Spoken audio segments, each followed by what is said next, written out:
And the end of the slide contrasting what's happening with the natural environment, what's happening with the built environment in terms of legislation and which departments are responsible for it. I felt at the end jumping up and saying, and there you have it, because that's really the connection that we've got to make, and I hope I'll illustrate some potential ways forward, because we have to take the very broad scale approaches and translate them on the ground to very precise, high resolution information available to the planning process to allow stakeholders to come to decisions. And I'm going to talk about that by talking briefly about the Millennium Ecosystem Assessment, the NEA, the ecosystem approach, what's already out there and how we might start to fit those together. There's recently been a dephoscoping study on design and use of biodiversity offsets in England, and the intention to achieve no net loss and preferably a net gain of biodiversity with respect to species composition, habitat structure and ecosystem services is a critical cornerstone of this. And it's interesting to see the European Union has just adopted a 15% to 20% gain in ecosystem services over the next decade. This needs to have some really good information upon which to base decision making and need to be able to test scenarios.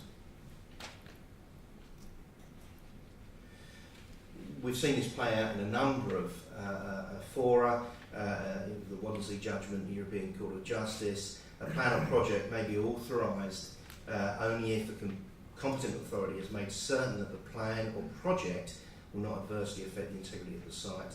That's the case where no reasonable scientific doubt remains as to the absence of such effects. Scientific doubt, reasonable scientific doubt, that's a fascinating concept.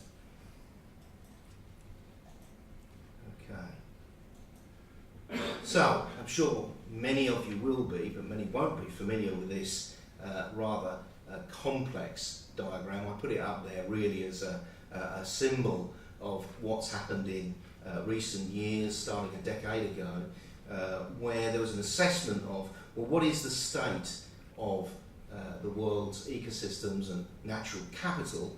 How are they playing out in terms of society's benefits and reliance on the natural environment? This is an incredibly important first step because it made finance ministers in many places aware that we no longer could rely on classical economic empty world models where the natural environment was simply something you took natural resources from and dumped waste material and heat into, and that we were actually in a system whereby all of the services which were carried out, which we capture in the ecosystem approach, supporting services, provisioning services, we've seen about food this morning, regulating services, flood risk and what have you, carbon sequestration, and those cultural services, aesthetic, all play out into the constituents of well-being. The old reliance on GDP, if I go home now and discover my house has been burgled and it costs the insurance company £8,000 to replace stuff that's been lost and replace locks, GDP actually goes up, so burglary is great for the economy. Obviously, we've got to get away from that as being a sole indicator of progress of society. And basically the idea is, if we can get this right, then what we'll do is improve well-being for everyone. A lot of what's been done over recent years, which is translated into the what are the links between services such as soil formation, all of the very technical aspects of this, nutrient cycling, pollination, primary production, into the services that we enjoy and rely upon as society: clean water provision, food production, water regulation, which give the benefits of drinking water through flood protection. All of those things are intimately interlinked, and it's the what you've heard in the video that we've just seen. We are moving to the position now where, as a first pass, the first stage of national ecosystem assessment has started to illustrate just how dependent we are and what the value of those kinds of services. And I've just been working on a report on soil degradation and what are the impacts on soils and what that may cost the economy in the round, costs that we don't necessarily see up front. So this is, it's been an absolutely excellent program of DEFRA's, providing the kinds of tools and the kinds of view of how you might assess the impact of a particular development proposal. So this is where those considerations of natural environment and ecosystem services can play in a planning regime, where we can look at a number of potential outcomes in a range of ecosystem service categories, a do nothing option, and then different policy options.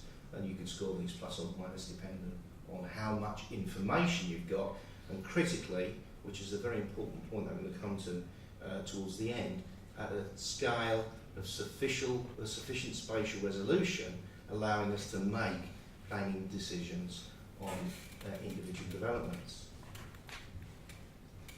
Because to date, planners operate without access to detailed, spatially explicit summaries of how land use change would affect these services and where best to instigate mitigating practices such as ecological restoration. Now I say that because very often the kinds of decisions that are made, you cannot come to a precise biophysical estimate of what the impacts of your particular proposal might lead to when put into practice. But in fact, there's already quite a lot out there. We need to be able to answer these questions. These are the kinds of things that planners are going to need answers to, that stakeholders, local people will want to know what are the precise effects of putting X number of houses here, how much type of ecosystems will I have to restore, where will I have to put them, which agricultural areas can be removed from intensive production or put into intensive production. This is a two-way street to achieve an improvement in water quality of Y for the lowest cost. How much retrofitting of green roofs, urban ecosystems, permeable pavements are required to achieve an increase in biodiversity of Z in an extant urban area? What impact will this have on the quality of life? So these are the kinds of questions we need to be able to provide tools for planners and for stakeholders. So what are the kind of things that are already out there? There's been a huge amount of work over the last 25 to 30 years in this arena. Unfortunately, we've still had this divide, urban-rural divide, in much of the work that's been done in legislation, as if somehow miraculously the laws of the universe change as you step outside the city limit. Of course they don't, and as a natural scientist, I ignore those kind of divisions and we look at what's available from the various areas of research. So for example, this is some work that we did for DEFRA and the British National Space Centre. We've got a classified map of ceiling for Cambridge City District in 2003, and from that we were able, with some processing, to provide a percentage of sealed soil after processing. Now this data layer allows us to translate this into a number of potential ecosystem service outcomes. What is going to be the effect on flood risk? What's the availability of spaces for biodiversity improvement? How might that affect connectivity of biodiversity? How might that play out in terms of a number of water-related relationships? How does that play out in terms of quality of life? And there are examples of where that kind of information can be translated into people's behaviours. Here's an extent of relative value indices around those green spaces. This is what we did as part of this programme. And as we can see, that there's a diffusion, if you like, of decreasing aesthetic value the further away you get around from green spaces. And not surprisingly, and this is a slide kindly lent to me by Alan Penn at UCL, as you get away from green spaces, so tax bands decrease.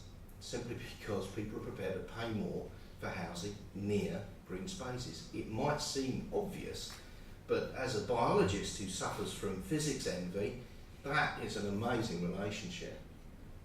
Quite extraordinary. And of course, what that kind of relationship allows you to do is to start to use that as a piece of the algorithm, which I'll come to in a bit. We've had work at Northumberland in collaboration with the Campaign for Protection of Rural England, which has done tranquility mapping. How tranquil do people find their particular area? And that again is linked to noise and other kinds of visual and aesthetic pollution. This is work done by Opdam et al. In the Netherlands on dispersion modelling. In this case, for tree frog, we did some work on the Cambridge project, which was to do with the diffusion of butterfly and the likelihood of someone living in an urban area encountering a butterfly. And that encounter has a profound psychological and physiological effect. So we can start to see how these things might play out in a simple scoring of what are the impacts of different kinds of scenarios on ecosystem service provision, and that's been done in a number of ways. This is some work done in PNAS, where different kinds of development trade-off flowers are developed. Well, I think we can actually go far further than that. We've got some of the pieces available, but we're lacking in one or two areas which I'm going to finish off with. A lot of these are soil-dependent ecosystem services. A lot of what happens in terms of delivery of these ecosystem services is dependent on having soils which are functional, in good health, and able to deliver across these various constituents of well-being. Critically, these are renewable services, so you get these services every year. And as such, the label that's been put on the ecosystem service biodiversity box is natural capital. Natural capital is what you get these renewable services as an annual interest from. We've got a number of sources of information which we could start to deploy in this kind of way.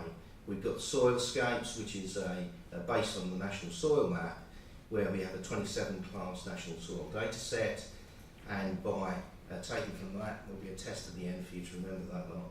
You could actually play out from that, what would this site, field, valley, catchment support in terms of the habitat mosaic in the absence of built environment. So that's just a baseline starting point. If we actually then start to pile this kind of information together, digital terrain models, soil maps, geology maps, climate data, land use, hydrological function, socio-economic models, and that's incredibly important because without these they won't work, and climate change scenarios, we can start to produce complex maps of, and 3D maps of what the system might look like under different types of scenario. So my suggestion is that we can take this kind of information, look at the way in which the benefits that we get from this particular soil type and ecosystem service flow is changed by a land use, with the idea that you try to minimise the pressures and costs and maximise the benefits. With one algorithm to bind them all, this is a vision at the moment, but there are components of this algorithm that we can put together in a variety of ways using Bayesian and other types of approaches to actually start to produce ecosystem service maps and natural capital maps. What's going to be the impact of a development of a particular sort on natural capital and therefore ecosystem service delivery? So what I'm going to show you is essentially a vision of the way in which you might provide something for spatial planners and local people to understand the effects of particular types of development. This is, I must stress, a vision at the moment. There are ways in which we can turn this into reality, and I'll explain very briefly at the end what that requires. But we could have a map whereby we have showing us the ecosystem service value per hectare. We talk about the valuation of ecosystem services in the video. And what's currently being delivered. The size of the pie shows you the total size of the ecosystem service delivery, and the different colours indicate what the cultural provision and regulated services are in their division. And this is the current state in a particular area that might be assessed. And then we'd ask, what would the effect be of different kinds of development proposals? Well, if we simply plonk down a traditional approach to house building on the floodplain, you're likely to shrink the total amount of ecosystem service delivery because you've reduced the total natural capital in the area. However, if you looked at something like an urban ecological regeneration proposal, which would include things like urban food, green infrastructure, all those things we've heard about earlier today, you'd actually start to increase the natural capital and therefore the ecosystem service delivery and rebalancing of the different streams of ecosystem service delivery.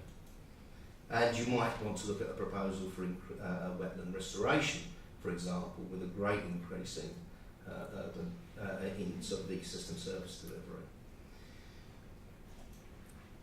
You could then actually combine that with things like ecological footprint approaches to provide some simple rules for planning, where you'd say any development increasing the size of ecological footprint is simply not allowable. No development is permitted on high value natural capital areas. Development on low value natural capital areas must increase their value, thereby shrinking the footprint, and in fact you want to encourage that kind of development. So in conclusion, there's a pressing political and technical need to provide this kind of planning tool encompassing biophysical and socio-economic impact for development, and data to provide this at a local scale. We need high resolution data of our natural resources enabled to make this kind of system work. The precise relationship between ecosystem services and functions and this natural capital needs to be elucidated and systematised. There are several works in progress, but these need to be brought together, and that's going to be in vain unless we bring this into the planning regime. And we've seen this morning that a start has been made. Thank you.